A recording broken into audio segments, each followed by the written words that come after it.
get on our knees and ask God to help me. Then I'd come up to a C. Well, C was good for me in a few things.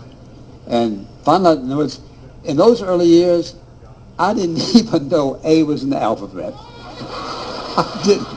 I didn't even know it was in the alphabet. I just didn't. But you know what? She never criticized me. She never asked me, well, what did so-and-so get on their report card? And I had a lot of buddies, friends, and young friends, and they'd come to my house and spend the night with me sometime, and my mom would cook for them. In other words, we didn't have much to give them, but they just sort of liked coming to my house and my apartment. We didn't have a house. And so, but she never asked me what anybody else got.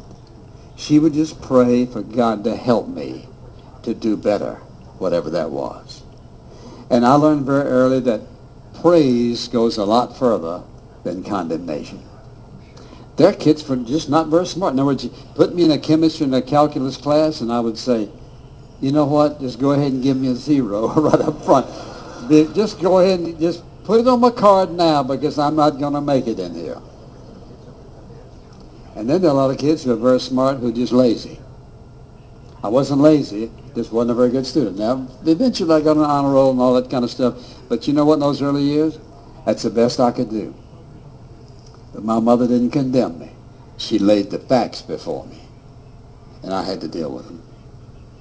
So then, of course, the next thing is prayer.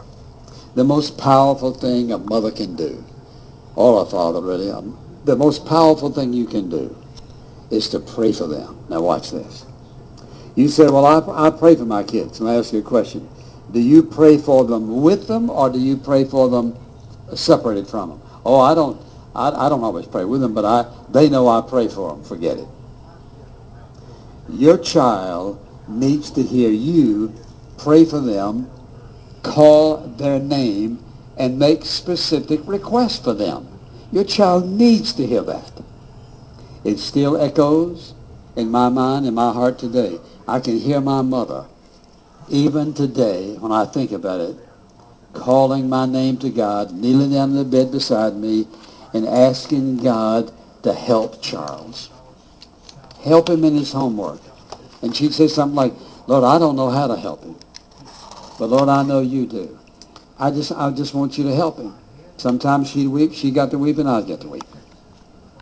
You can't do anything more powerful, Mom, than to pray for them, but to pray with them. You say, I just don't have time for that. Then you are extremely too busy. You do have time to pray for your children. You spend more time watching one television program, I don't care what it is. You don't have time to pray with your children?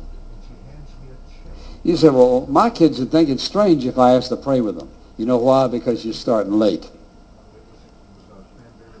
The time you pray with your children is before they even understand what's going on. You say, okay, all right, so I've missed that opportunity. What do I do now? You do the same thing. You still pray with them. You say, my son's 17 years of age, and me come to him and say, I want to pray with you?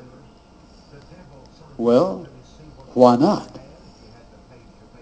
Listen to me, it's better late than never. One thing for certain, I don't believe God allows any child to grow up and forget the prayers he heard, especially his mother or her mother pray.